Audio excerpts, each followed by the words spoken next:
Welcome back to the Black Volta podcast, guys. We are on another set of the Black Volta podcast where we have four exciting series for you this particular year. Our last episode was with Sina Soul on the release of her new album, which was called Did I Lie, which sprung a lot of controversy around the media space. To the point where people were talking about the way she was dressing and comparing her to Ira Star and all that. So that was some good traction for Tina. So, but today we have um, an amazing person on the podcast today. The series is The Business of Entertainment. We're going to dive into everything within the entertainment sphere and how to actually make money. And render it as a business. So today, we have someone who I've looked up to for a very long time within the entertainment space.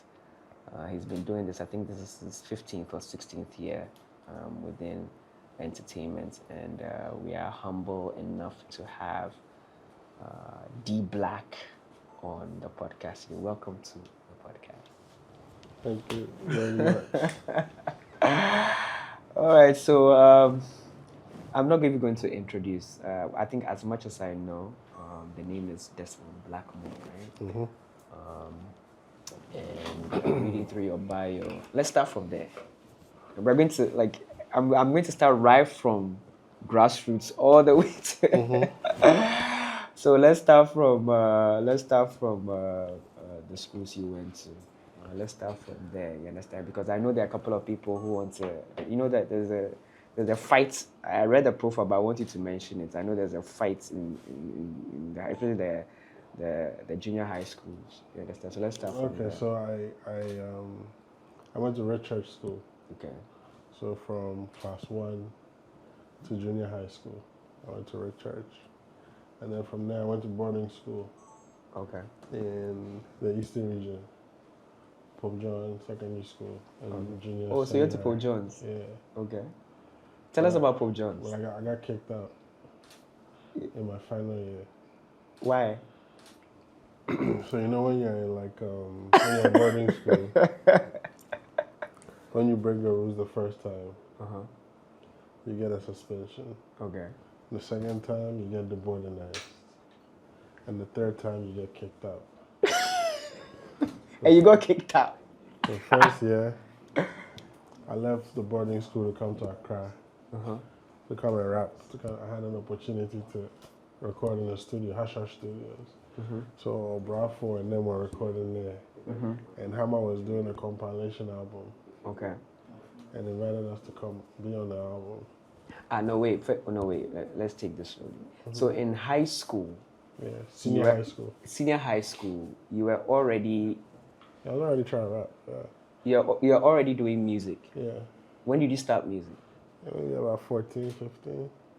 14. At the age of 14, 15, you're already making music. So I was in Red Church at the time. Okay. So when we finished, we were on vacation, waiting for our results to go to senior high school. That's when I started making music. Okay.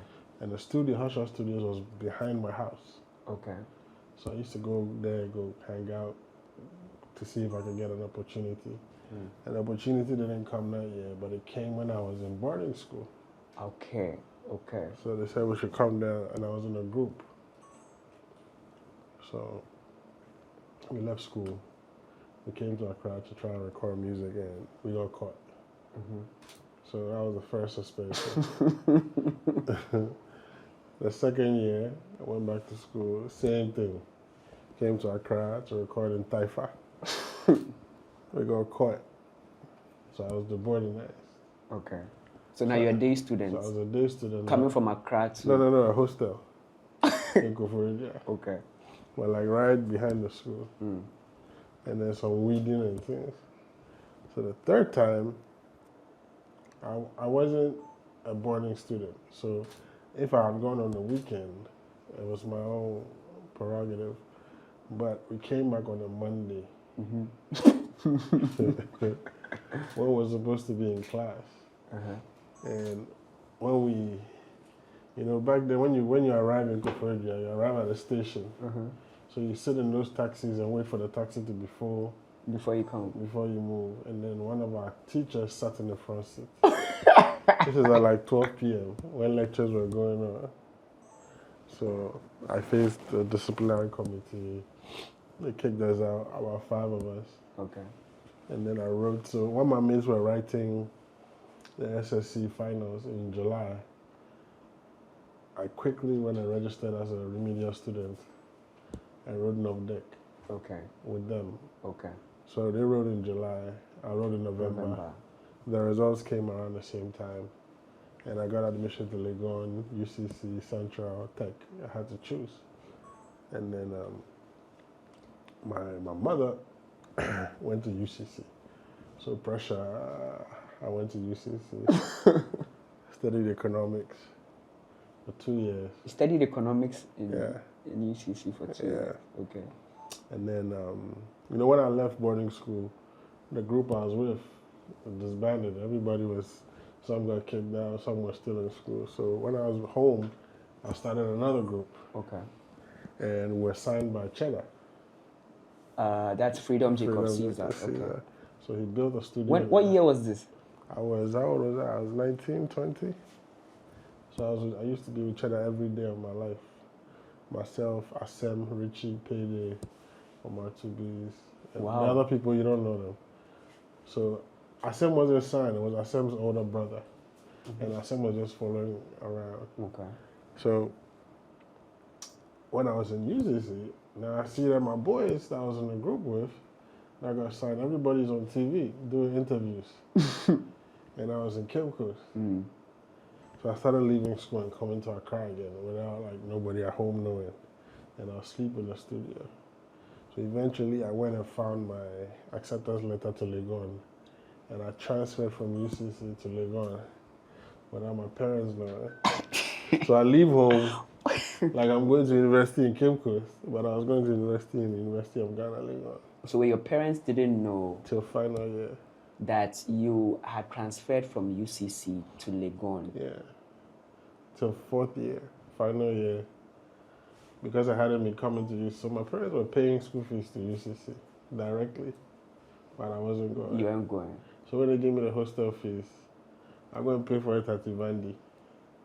And I stayed at Ivandi. Then I even stopped paying for Ivandi. I started sleeping in DJ Mensah's house in Medina. and because it was close to the studio in Adenta. Jason had a studio in Adenta at the time. So I stopped staying at Ivandi. I'll sleep in DJ Mensah's family house. And I'll go to the studio, from studio, go to class. And that was my cycle. And I found a job at an Aphrodisiac nightclub.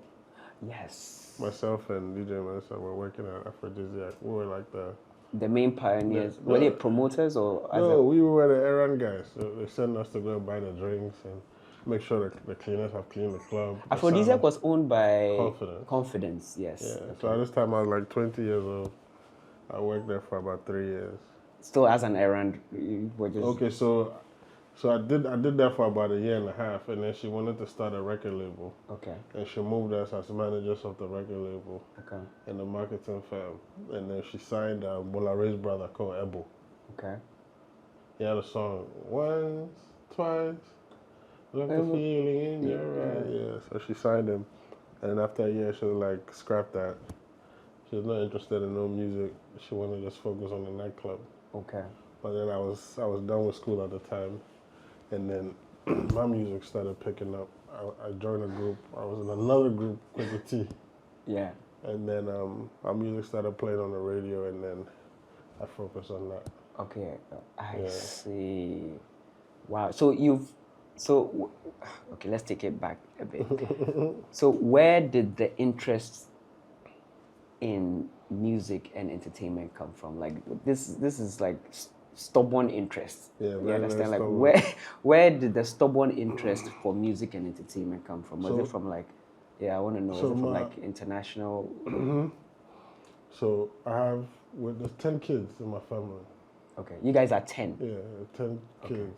And, in the beginning, my father was rich or had money. So at a point, when you reach a certain age, you go fly. But my father started losing like some of his wealth, and things weren't too good at home. Okay. In my teenage years. Okay. So I'm the seventh born. So in the beginning, everything was all right. But by the time I was like 13, 14, Charlie, my parents had divorced. You know, things weren't the way they were before. So I didn't get to leave the country. Okay. So I stayed here. But all the 6 siblings before me, they'll fly. Yeah. So they had a taste of internet, that what it meant to be Yeah. to go out of the country. So when they came back, especially the 6th born, he's called Gilby. He used to bring me all the music, Okay. the newest hip hop that came out. So that's how I got introduced to Busta Rhymes. He had an album out at the time called Extinction Level Event. Jay-Z had Hard Knock Life. DJ Clue had a mixtape called The Professional.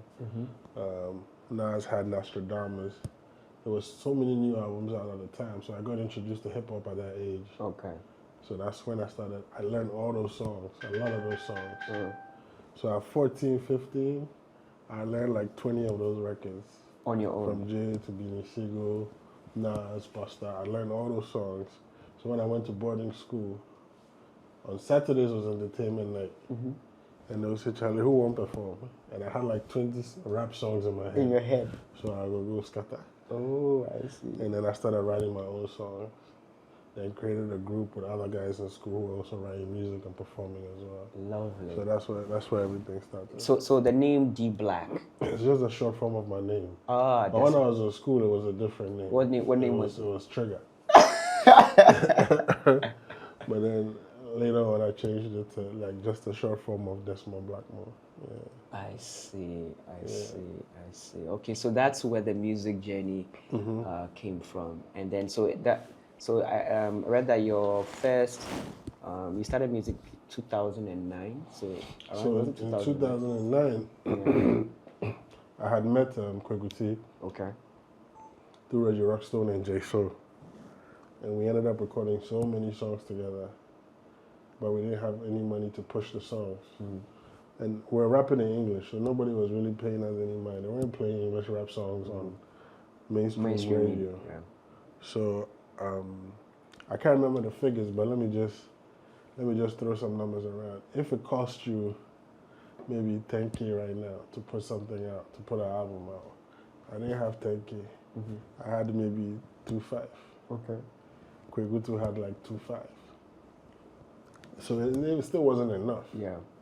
So we said, why don't we take 3 of his songs that he's done by himself, 3 songs I've done by myself, and 6 songs that we've done together, and put it on one project. Okay. I bring my 2.5, you bring your 2.5. Let's put it out, and let's try to find another 2.5 down the line, and try to make it happen. So we did that. We called it target practice, because we wanted to test the market and see how it would turn out if we promoted our rap music, English rap music, like the hip life guys were doing. Yeah. Like shooting music videos and put it in on mainstream television and radio. Yeah. Paying DJs to play the music. We wanted to see how it would turn out because nobody had done it. Everybody that was rapping in English was an underground artist. Nobody was trying to get it on, or had been successful in getting it on GTV, TV3, Metro TV advertising cycle.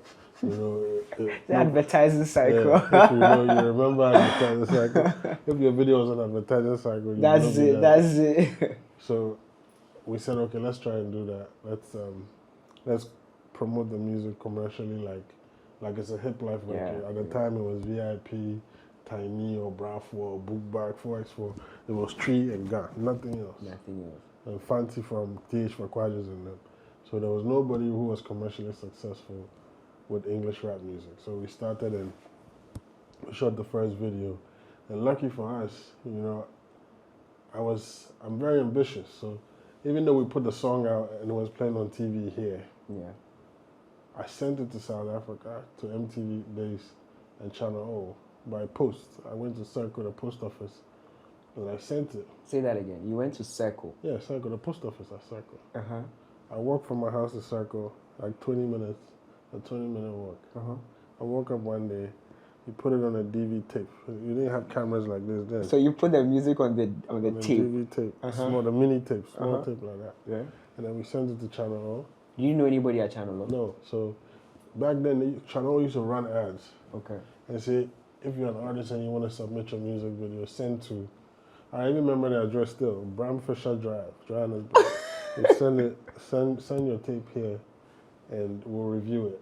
So I sent it, and a month later, I started seeing the video playing on Channel O, and then on MTV. So now, the hottest artist in the country at the time was Ochama Kwame. Okay. Yeah, he had a song called Whistle. We were playing our music, but it was all right. Yeah, I hadn't blown up like those songs at the time. And the guy I was in the studio with back in the day before the label broke down, Cheddar's label, was called Wonderworld. Okay. Richie had left and started his own thing. And now Richie was the hottest producer in Ghana. So wait, Richie was a producer under Cheddar. Yeah. Producing music for his record label. Yeah. That all of you, J So, all the others. And No, Jason was somewhere else. somewhere Jason was Skilling or somewhere else. And then you what you did, and then Richie left to form his links. Richie left, and when Richie left, Richie took Asem and his brother with him. Okay. He took, remember this girl, Irene Logan? Irene Logan, She was in a group with Ifya. Yeah. So she was there too. Richie took her, and another girl called Salimi. And then later on, OJ Black and them joined. Okay. But he left with those people. And all of a sudden, these guys blew up the next year. The people that were just together. All of them blew up. They blew up. And nobody else in the camp had blown up. At that time, the biggest artist on the label was called Scientific. He was Liberian. He used to rap in English, like a very good rapper, right? So, fast forward, I sent the videos to Channel O, and they started playing the videos. And then they had the biggest music award show on the continent. It was the MTV Awards and the Channel O Awards.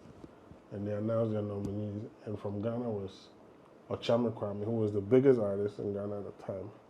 And me. And Deep So then people started saying, who's Deep Black Equity? Because if the biggest, so for example, right now, you put nominations at MTV nominations, you see King Promise, you see Black Sharif, but then imagine seeing a name that you've never heard of. You start asking, what's happened? How did that person? What's their music? So now people started, and it was on paying the front, attention. Yeah, it was on the front. It was on the front page of Graphic Showbiz. You know, our pictures with Ochama Kwame. I see. So that's when we started getting attention and started getting shows, and then we dropped the second video. We went for the awards. We didn't win. I think Nato C from Nigeria and the bunch them, they won that category.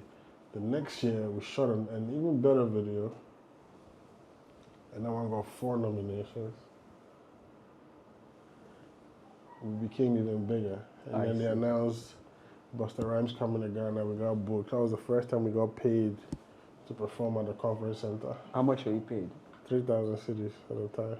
That's a lot of money. Yeah, that's but there's 2 of us. Okay. So we did that, and then we started getting a very big buzz. We started getting booked for shows, and then Kweku said he wanted to do a solo album now. After a year, he wanted to do a solo album. So all right, so we both started working on our solo projects. So this is now 2010. Okay. We picked one date to release both albums, September 25th. So I recorded, there was a guy in Labadi called Waxy. I know Waxy. Yeah, very, very good guy. Very good guy. I know Waxy. He edits some of our podcast audio. Yeah. Waxy is, till today, since 2010 till now, when I record music, Waxy mixes and masters my music till today. When I built my first studio, he came and set it up for me. Yeah. So Waxy said to me, listen, I believe in what you're doing. I believe you're going to blow up, but don't forget me. I know you don't have the money now, but record as many songs as you want. I'll mix and master for you for free, but don't forget me. Yeah. He recorded 33 songs for me. 33 songs. 33 songs. For free. I was always there. He recorded, mixed, and mastered 33 songs. So he believed in you. Yeah. So I ended up doing an 18-track album over there. And when I was ready to release it, Kweku we were both supposed to release the albums on the same day. We're trying to copy what Kanye and 50 Cent had done with their albums. And for people not to feel like there was beef as well. You know, we're both collectively putting our solo albums at the same time. And we'll help each other promote. But Kweku wasn't ready. But I was ready. Yeah. For someone who will walk to Circle and then and then send this thing to sound MTV there, you're always ready. And I shot the first video. You know, so how were you getting money to fund these videos? I was working at the nightclub. Okay. So the money that you got from working at Aphrodisia at that time was all being put into the music that you were doing. Okay. Yeah. So, and even my first video was shot by my classmates. So while I was in Legon, I had classmates who were at NAFTI studying film directing. So there was a guy called Stanley Ajite. He just bought the Canon 5D Mark II. It was a big camera at the time. big camera at the time. Lil Wayne and them had used to shoot all the Drake and Nicki Minaj videos at the time. So when he said he had the camera, I was like, yo! So we ended up shooting my first video, Somebody featuring Kwabna Kwabna. It wasn't my first pick, but it was the last song I recorded. And it meant so much to me that I scrapped all the dance songs. Okay. And I said, I'm going to put that one out first. Okay. So we shot it in a church, and Kwabna Kwabna sang the hook for me, and the song blew up. And that was the beginning of D Black. The second video came, Get on the Dance Floor with D Crime. The third one was My Kind of Girl with Sarkodie, and then that's when my career just blew up. Took off. And then 2012, now I'm working on the second album. The first album got MTV nominations. I was nominated for the BET's Best African Artist off my first album. And Kweku still not put his album out. He never put it out. I see. Yeah, he never put it out. So now I'm like, my mentor is Reggie Rockstone. I'm with him every day. So one day we're in South Africa for work, and he says to me, okay, you didn't really make any money off your album. You got fame. You got these awards, but you didn't really see commercial success in Ghana. Yeah. Why don't you rap in Tree? And I said, my Tree is not really good. Growing up, my parents spoke only English at home. I started learning Tree when I went to boarding school. So I didn't have a firm enough grasp of the Tree language. And I was friends with Sarkodie, and his Tree was just retarded. So what was I come to do in Tree? How are you friends? How do you become friends with Sarkodie? We'll talk about it another time. D Black, we want that story.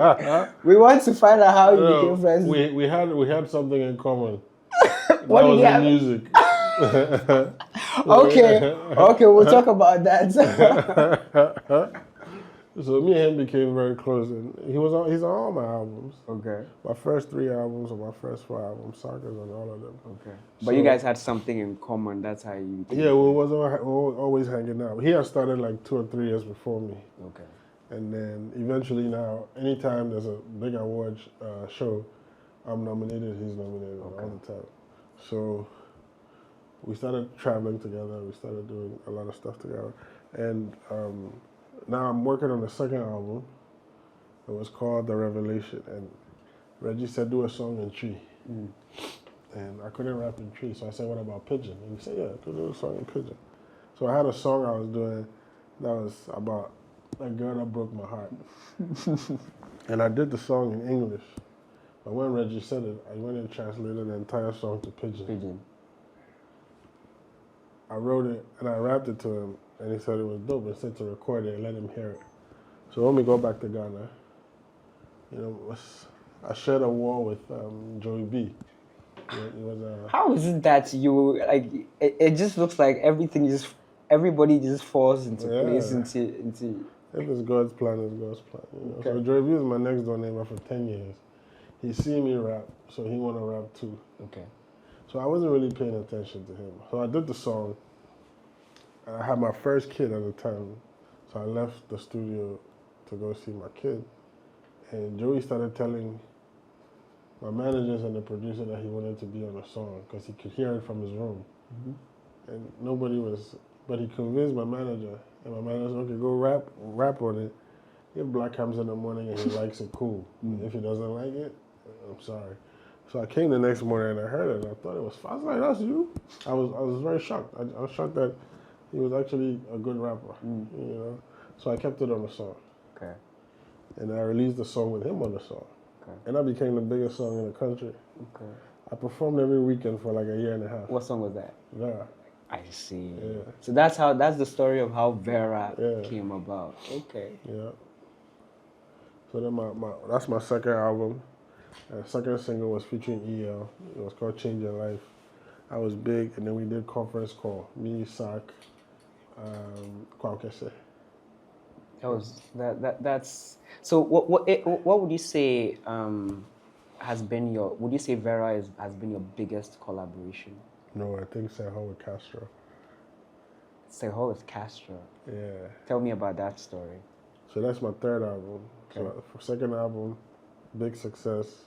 Then I started making money from music. So now I built the record label. How were you making money? Off of shows? Yeah. Mainly off of shows. Yeah, not shows and endorsements. I was signed by Ciroc, RLG. I made a lot of money. Like that, it was crazy. It was crazy, yeah. I was signed by Ciroc, I was signed by RLG. But was it at that time where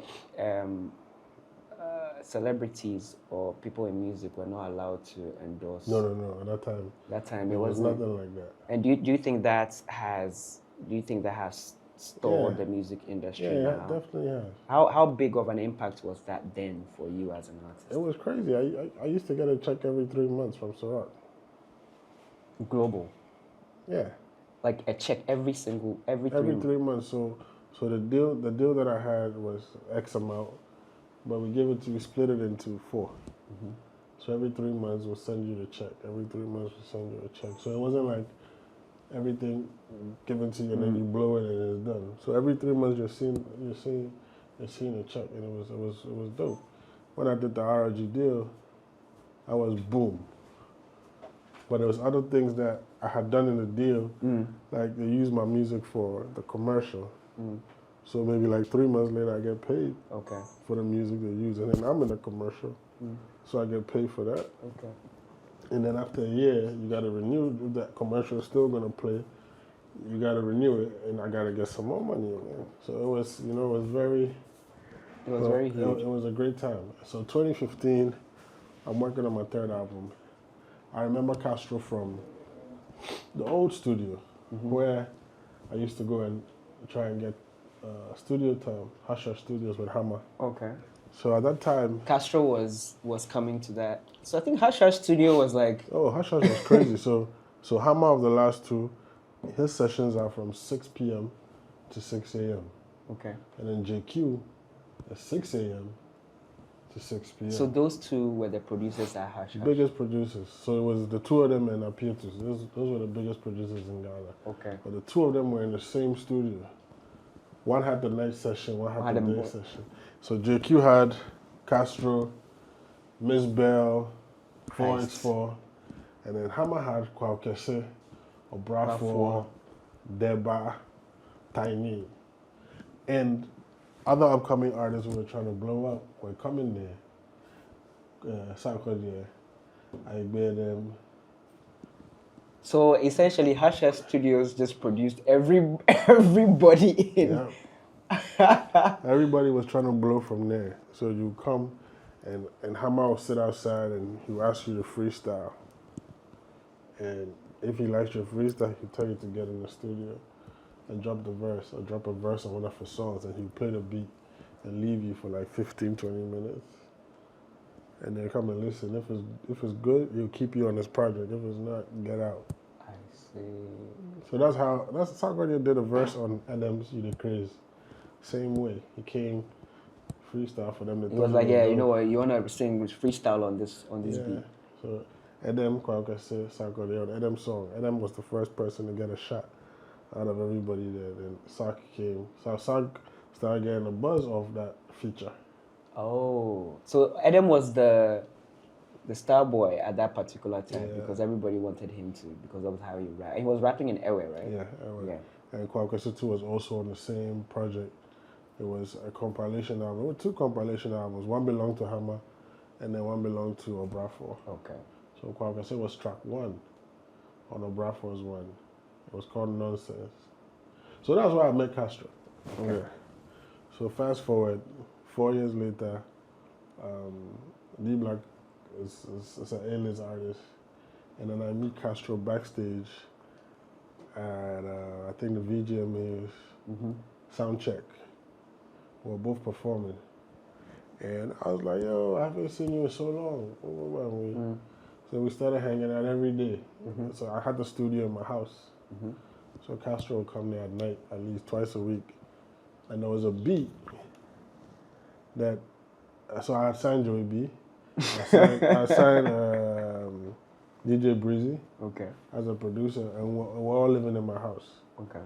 So Breezy produced the beat, and he played it for Joey B, and Joey B didn't like it. Because we're trying to find a single for Joey B. Yeah. He had Strawberry Ginger and the feature on Vera.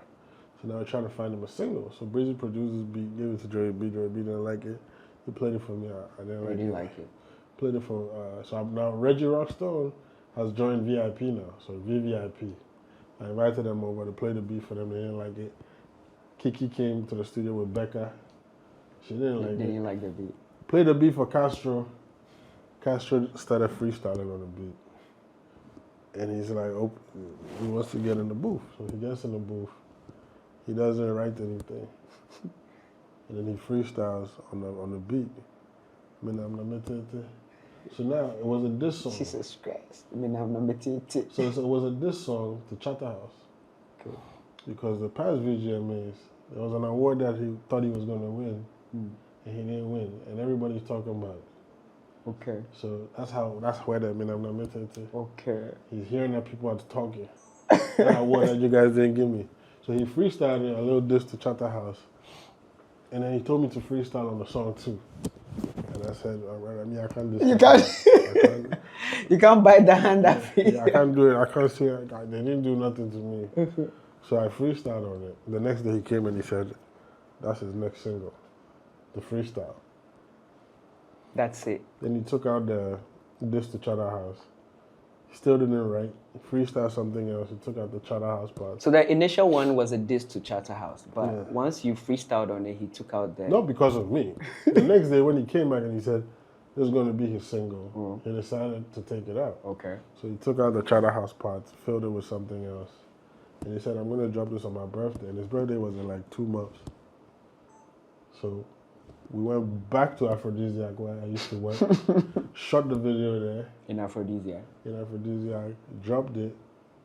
We dropped it and he came to my house again and I was working on another song with Breezy. And I said, Charlie, kill a hook for me on there. So he did it and that was Personal Person. The next day I called him, I said, me too, that's my next song. So we had the 2 songs out at the same time. Okay. And I remember it was crazy.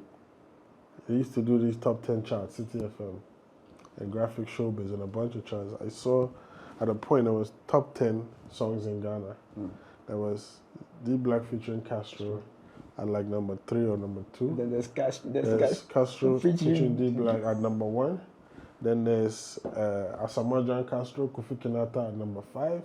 There's Adonai Sarkodie featuring Castro at number 7. And there's like number 9, Aquila 9 Castro. He had 5 songs in the top 10 at the same time and he disappeared. Like he went jet skiing and then just disappeared. Do you think, God rest his soul, his passing, did it affect you professionally? Yeah, I stopped even up using, till now? Yeah, I couldn't perform the songs because, you know, me and him had a plan. We had like a tour plan. We had watched Jay-Z and R. Kelly's tour footage. How like a singer who had his own catalog and a rapper who had his own catalog came together, did a Best of Both Worlds album with like 14 songs and went on tour with it.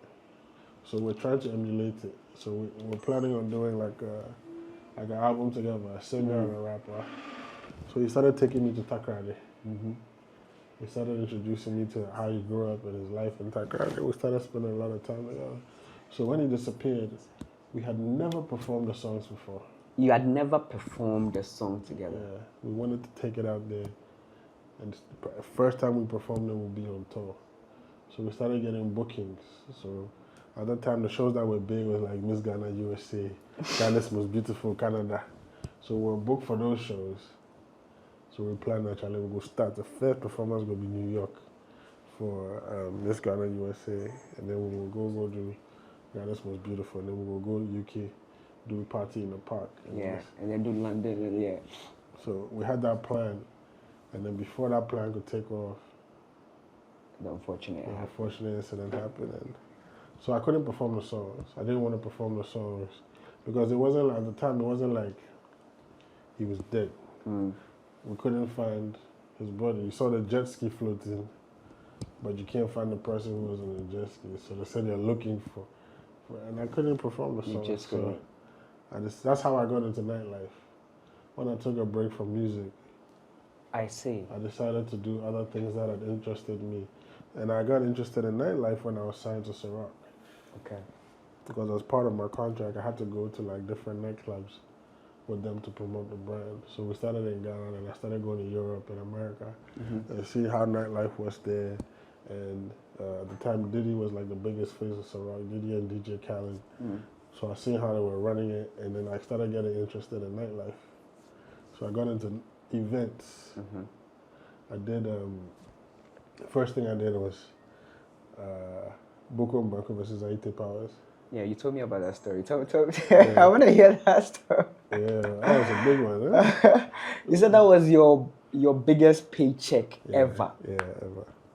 Biggest paycheck ever was what? Boko Mbako versus Aite Powers. It was crazy. What year was that? Big shout outs to Joy Daddy. They sponsored it. We did it at the Kumasi Sports Stadium. 40,000 people. That was your first event? No. Okay. It was my first big event. What I was doing before was celebrity soccer. Okay. Where like Shatawale would create his own football team. His friends, his area people. I'll do the same thing. Castro would do it. Samini, a whole bunch of different people would do it. And I was doing that like as an artist still when Castro was around. So Castro played in one of them. You know, everybody created a team. Sagode created a team. It was SAC 11, Shatta Movement FC. So then we'll play. But then these sponsors gave me a bigger task after we did celebrity soccer for the third time. Shatta won the first one. He won the second one. Stoneboy won the third one. And then we said, let's go into boxing. And then Joy Daddy was like, we'll do it with you. We want to promote our brand in Kumasi, so let's not do it in Accra. We blocked Accra down. Let's go to Kumasi. I've never done anything in Kumasi before. So we did it in Kumasi and it was ridiculous. How many people? 40,000 people. 40,000 people? Yeah, I'll give you a picture to put on the screen. I still have the pictures. Of the videos from That's also okay. So you came into nightlife and then you started doing events. No, events. Then nightlife. Then nightlife. So the success of that event is what pushed me to go into nightlife, coupled with what I was doing for what I'd done for Ciroc for 2 years. Okay. Then I got signed to Bel Air. Okay. I was like, nah, if I'm not doing music now. You need to. So that's when the business starts. The business side of everything started. Yeah. Okay. So I did Onyx in 2016. For those who are listening and have not been to Ghana, Onyx is one of the staple nightlife locations in Accra. Normally, you'd see people trooping in from like 4 o'clock. I have no idea why people love coming. No, so back then, when I first started the club, by 12 midnight it's full. And in 2020, I had built Oasis Lounge next to Onyx. It was an open air club with a pool in the middle. And COVID hit. I was stuck in America at the time. When I came back, our president at the time announced all nightclubs should be shut. Only open air locations were allowed to function. And I said, I have both. And I was in the middle of Accra. Yeah. So Oasis was open, but Onyx was closed. Okay. So people had nowhere to go. There was just 3 locations at the time. It was Bloom Bar in Osu, then in Cantonment, Oasis, and then in East Legon, Exhale. Okay. But if you wanted to club, you would out of the 3, you would come to Oasis. so we're open every day. People were tired of being home. Yeah. So eventually, when we opened, You opened back. when we opened the club back, Onyx. people still wanted to experience Oasis. So they'll go clubbing at midnight, and by 4, start going to Oasis. So then it just started. Even if you didn't come to club at Onyx and you went to another club, You'd still end up at Onyx. you still end up at Oasis next door. You'll still end up at Oasis. Yeah. So that's how the morning party started. Even if you didn't come to Onyx that night, the people at Onyx at 4:30 will start moving to Oasis. The people in other clubs will start moving to Oasis. I think too. Oasis is that location that really, like, everybody just mentions, like, Dirty December, people partying in the morning and stuff like that, Apollo Beach and stuff like that. But I feel like Oasis was really the genesis of this idea of people partying all the way into the morning in Accra, Ghana. Great. So that's how you got into business. Nightlife, There's a lot of narrative around you being an awesome businessman. You understand, online, and the fact that you've been able to, you're one of the very few people who took their craft and then made a business out of it. What kind of challenges have you faced from your journey? So it's not easy financing everything yourself. That's been my biggest, only hurdle. You know, I've financed everything I've done. How are you 100%. financing? I flip my money. So if I make money from music, I put it in the events. I have to make sure that the events make the money back, so that I can put it in building a nightclub. So my music money went into events. The event money built the first club. The first club's profit built Oasis. Oasis profit built La Maison. So if anything goes wrong, I'm dead. So I have to do everything in my power to make sure Whatever that you're putting your money in has to work for the next big project. And I've never had an investor in my life. None. All my companies are sole proprietorship, every single one. How many companies do you have now? About 9. 9. Yeah. And everything is is media and entertainment. Not everything. Okay. About 7. Okay. 7 of them, and I financed every single one. Every single one of them. Yeah. This year. Personally. No company, no investor, nothing. No loans, no. 0. No. When I was building Onyx, I wanted a loan, and they wanted to take. I bought my first Range Rover or my second Range Rover, and the person wanted to give me the loan and said I should give him the car. So if I don't pay the money, so I sold the car. I sold my car at the time because I didn't have it. So when I got into the nightlife business in 2016, I estimated my sound equipment to be what it cost to set up my music studio sound. Okay. It was times 10. So when I got to that bridge, and I didn't factor in the cost of a power plant. So now I finished building the club, and I had to buy a player, and I had to buy the bass speakers, and I ran out of all the money that I had budgeted. All the money I had in the world was gone. Every single thing went into your business. Every damn thing. So now I had to buy a power plant. At the time, it was $25,000, and the money was gone, and I had to buy more sound equipment. So Eric, the owner of Twist, he gave me a player, and he gave me somebody who could give me the sound.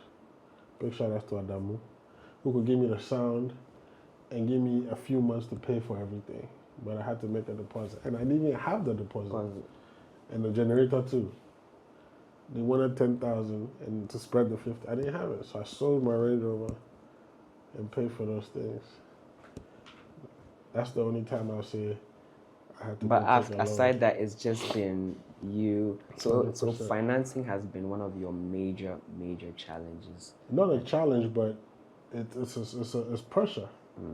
It's a big load on you when you're taking everything that you have. Would you have wanted it differently, or do you think that has built you to also become very? Okay, so this year, I'm expanding the hospitality sector. I'm opening about 4 new places. There's a new Icon, there's a new Onyx, there's a new Oasis, there's a new something else. Okay.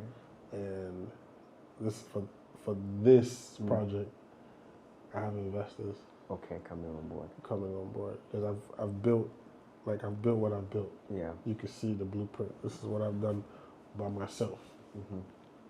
With partners, we can make it even bigger than Yeah. So for the first time, you're gonna get investors. Yeah. Into it. Would you say that nightlife business is it profitable for anybody that looks outside? I know a lot of people look at it like it's so fanfare and just partying and stuff like that, but is it? I mean, you have 4 or 5 businesses. Is it profitable? And would you advise someone to actually go into it? You have to have a passion for showbiz, hospitality, nightlife. Don't do it if you're not passionate about it. Don't do it if you don't love music and entertainment. It's not for everyone. If you want to do it to have fun, that's fine. But if you want to do it and run it as a business and for it to be lucrative, you have to have a passion for it. You have to wake up in the mornings and the first thing on your mind is, who can I collaborate with to make sure my club's popping? What experiences can I give my customers? What can I do differently from the other places? How do I increase patronage on a Saturday night? Because Saturdays in Accra are not too crazy. You have to be passionate about it. If you're not, it doesn't make sense for you to invest your time and money in it. Do you have a team, and how have they helped shape your business? Yeah, big shout out to Fadi. For a very long time, my club ran on my back. A lot of people would say, "Oh, I'm going to D Black's place." I didn't like it because if I'm in America or I've traveled to do a show somewhere, people and it's on my social media, you're not in the country. Black no deal. So, but the manager of Oasis, Fadi, has done a great job at handling and running the place in such a way that people come there for the experience, not because of me anymore. And I'm really, really, really happy. How long have you been working with him? My whole life. I've known him since I was 18. Okay. Yeah, so that's my brother. Okay. And so when I got into hospitality, I said, "Yo, come learn this too, so we can all make money together." It's important that you're just not bringing people on your team, but you're also giving them an opportunity to also make money. Yeah. I think that's one thing that people lose sight of when it comes Fadi to don't work on our salary. Yeah. We all make money. We all make profit together. Okay. Yeah. Okay. So you both make profit on your particular business. You give them a piece of the pie. Yeah. Great stuff. I have a tattoo on my arm, right? Proverbs 3:27. It says, "Give to who it's due to." If somebody puts their back into making sure this thing works, and it brings a profit, everybody gotta enjoy. Once you put your back and your neck into making sure it happens, you're part of the story. You played your part. Everybody for chop. Okay. That's what I believe. Okay. You mentioned Proverbs what? Proverbs 3:27. Proverbs 3:27. So you're Christian. Yes. So how do you balance Christianity and your lifestyle? And nightlife is not religion. It's a job. And it's not a sin. So when you say balancing Christianity... No, what I'm saying is, I mean, do you sometimes feel conflicted do you make time for church? Do you make how do you balance do you sometimes go are you conflicted sometimes? Never. If you met my pastor, Archbishop Duncan Williams. You go to Action Chapel? Yeah. Okay. And you ask him who's the closest youth member to him, he'll tell you me. I see. We're on WhatsApp, we're on the phone. Me and his whole family. I don't play with God. At all? At all. at all. So, how about family? You have I got 3 kids. three, and they are surprisingly a female, right? Yeah. 2 girls, 1 boy. 2 girls, 1 boy. 15, 13, 9. Okay. Yeah. But how do you make time? How do you balance that? They even know you. They're on my Snapchat. They watch everything. They watch everything you do on your Snapchat. Everything. Everything. Everything. I talk to them every day of my life. Every see. day. I don't live with them, but I speak to them every day of my life. They're like my little advisors. They keep you in check. Why did you wear that shoe? Okay, I like the shoe you wore to Richard Quay's party. That's how I am. I see. I see. Very, very close. They put me onto music. So I was like, yo, who's the hottest artist in your school right now? And they'll tell me, have you heard this? My favorite singer now is an artist from LA called Giveon. My daughter put me onto Giveon 4 years ago when she was like 10 or 11. I see. So my kids are just super. Great. And then you have your business all under Black Avenue Music. I know with Black Avenue, with the record label, you signed a couple of female artists. Much recently, you mentioned that your ideal type of person or partner isn't someone you'd necessarily work with in the same space. What did you mean by that? So a lot of people have the stereotype that if you're an entertainer, you're a womanizer. Well, you're a womanizer, and 2, the type of woman that you hang out with, or the type you're sleeping there's always something sexual. Okay. So I was trying to explain and say that if you look at social media and feel like every female around and entertainer is somebody that they're sleeping with, is wrong. Because when you look at me and you look at my dating history and who the mother of my kids, it's a very big contrast. Big contrast. Very, very big. And if you go in deeper, I'm more drawn towards women who work in a professional capacity, like a doctor, a banker, a policewoman, soldier. I'm more drawn to people like that, and people who have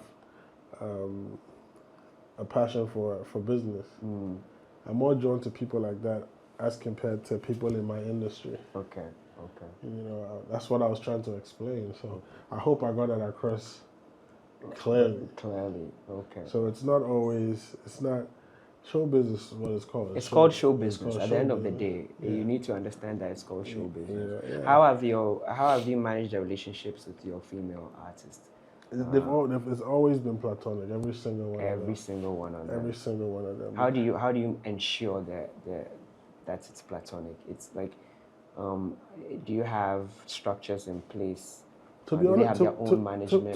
To be honest with you, I don't manage artists. Okay. I invest in artists. Okay. And then I create a team around the artist to manage the artist. Okay. So it's not like I'm seeing you or you're seeing me every day. Probably see me like once or twice a month.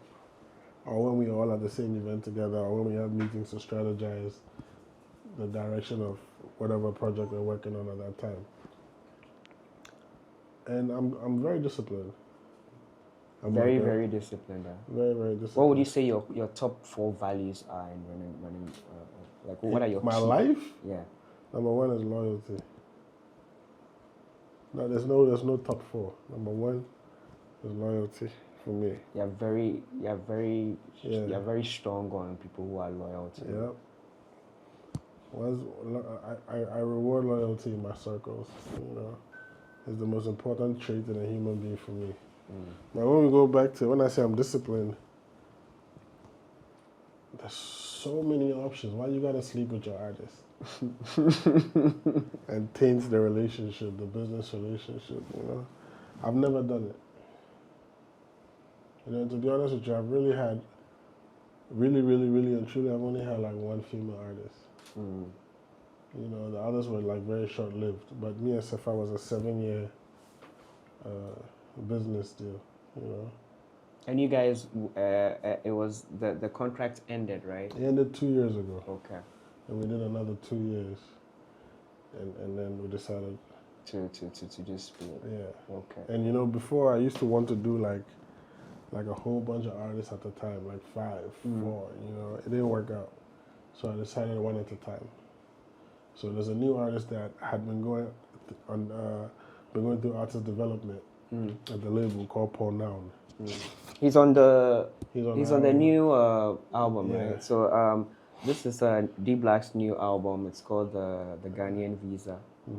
It's out, and then the new artist is on it, right? Yeah, he has his own EP out too. Okay. So type his name Paul Noun Noun. That's his Paul name. Noun. He got 3 songs out. Okay. In 2 weeks we have one of his new videos dropping as well, and then the video with him, myself, and Ms. V is also dropping in about 2 weeks. Okay. So look out for those 2 videos. But it was time for his project to start taking off as well. Okay. So we picked a day and then we started pushing his stuff. It's been about a month since we dropped his stuff. Okay. And he's steadily gaining traction. Great stuff. Give him 6 months. So amazing talent. Amazing. We trust talent. you. We trust you with the Black Avenue. We trust you. All right. So I wanted to ask. Let's head into the Ghana Nigeria music scene. I know there's a big debate, and knowing that you've also been in the industry for a very, very long time up till now, what are your thoughts on generally about the Ghana music industry and where it's going, and what do you think we are doing well, or we could be doing much better to go global? The talent is there. I feel like the 2 things that we lack. You spoke about Nigeria. Nigeria has is the numbers and the financial support, financial backing.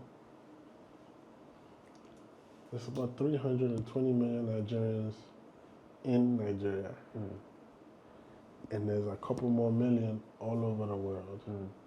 Ghana's about 36, 35 million people here, and a couple outside of Ghana. So now the patronage of music. But people would argue that it's not now. It's not really a number. I mean, it's not necessarily a numbers game. It is a numbers game. What are you talking about? The first time I've never won. Well, only once.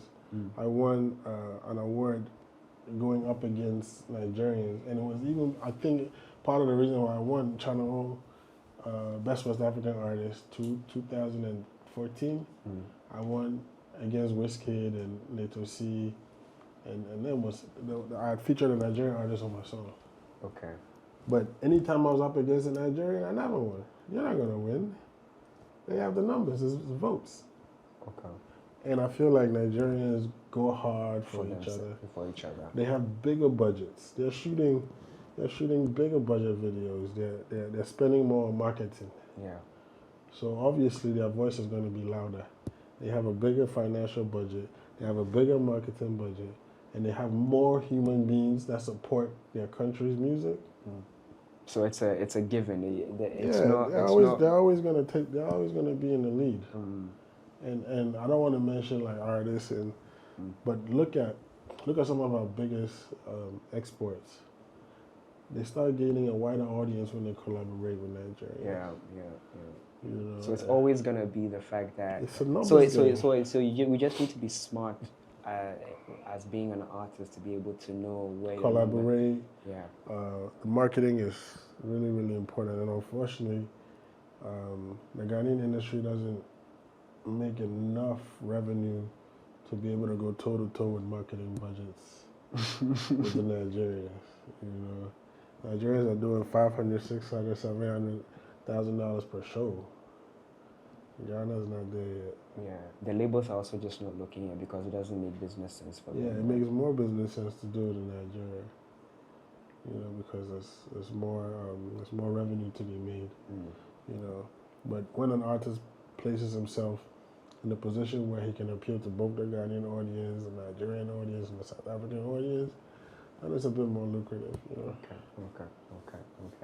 I wanted to ask D Black. It looks like everything is good and dandy for you. You've been in business, you've done music. Or what would you say has been like when you look back? What's that one thing that you would have done a bit differently, or something you look at and you go like, okay, I think I took a fall on this, and this is what I learned from. Because as soon as you mention D Black, it's like businessman. Don't lie to yourself. What is that one thing? If it's an investment, if it's a relationship, if it's collaboration, okay. So there's a lot of things. I did an investment 3 years ago. I took a very big loss on it. You know, in Westlake, when I built these a men's grooming business, an ice cream franchise, a merch store. They didn't go well. You know, after a year, I shut it down. You lost everything. Yeah, I lost everything. A lot of money. You know, I wish I could spend more time with my family. You know? I lost my relationship in the process of being D Black. When I was 29, the mother of my kids and I broke up. It's been 9 years since we broke up because I wasn't present. You're just not present. That comes with the lifestyle that you live, right? Showbiz. I was never around. My focus was my career, you know. And sometimes you wish I wish I could talk to my mom and spend more time with my mother and my siblings, my sister, you know, even my kids. You know, sometimes you wish, but you gotta travel, you gotta go to work. At night you're here, so during the day you're asleep. You know, it's never a smooth journey. It's a lot of sacrifices, you know. But the end goal is to make sure that all these dreams that you had come to fruition, and you're able to put food on the table for yourself and your family and the people that you care about, so that at a certain point in your life you can sit back and chill and enjoy what the blessings that God has given you. So that's what we strive for. Okay. But it's never a smooth journey. It's never. Never. Great. That's a great one. So as we wind down on the podcast, I wanted to ask you what's next for D Black in probably the next 10 years. In 10 years. Like what do you okay, probably short term, like at some point what do you want to be known for? You understand? What's that one thing? I don't really care right now. You don't care? I'm not really focused on what I want to be. I just wanna do what I'm passionate about and what I love and grow in that. So what's next? I mean, the album's out. Go check it out. I've only dropped the first video. I have 7 videos to drop. So from May to December, I have a video dropping every day. So the next one is me every month. I mean, I got me. And you've already shot them. Yeah, I've shot 5 out of the 7. Okay. So I got me, Miss Vipo now is dropping in April. In May, me and Stoneboy is dropping. In June, me and Kwame Eugene is dropping. In July, there's a record that's just me. It's called Black Men Don't Cheat. That's dropping. And then me and Rocky Dawuni, me and Vienna Nagasi. There's another one that's just me. Then another one with EL, Lyrical Joe. So it's all on the album. The album's out now. You can listen to the music, but every month I'll give you a video of the album. You a video of the album. So go check that out. You know, I'm doing this because I feel like I left a lot of gaps in my musical journey where I wasn't actively putting music out. You're looking for money. No, I want to give the fans and the people that appreciate the sound more musical content. Okay. Because from 2016 to 2020, I wasn't really putting music out. My album dropped in 2021 with Enjoyment Minister and Shege featuring Jackie. Yeah. And then in 2022, 23, 24, I didn't drop another album. It's 2025. So I feel like I gotta fill those gaps out with more content. Great stuff. As we bring the podcast to an end, what would you want to? What's that advice you'd want to give people who are coming into who are looking to build a career in entertainment? You got to be passionate about it, like you. You're passionate. Sometimes I see you out Wednesday, Thursday, Friday, Saturday, Sunday. Because you have the drive and the passion for it. I know you don't always get a check when you go out, but when you're passionate about it, eventually those residuals will come in. So if you want to get into showbiz, don't look at social media, don't look at the glitz and the glamour, and want to be a part of that. You have to be passionate about it. I feel like you have to love what you do. When you wake up in the morning, what we doing? What we got to do to make this happen? How do we grow the brand? So anybody that wants to get into showbiz, they got to come from here. You need to be passionate and hungry for it. Great stuff. All right, so we're gonna end with a few rapid fire questions. Very quickly. There are 10 of them. So when I ask, you just answer for me, and then we could go. Okay. All right. So if your life were a movie, what would it be? What would be the title? Up until now. And who would play the lead? Who would you want to play your character? This is a deep question.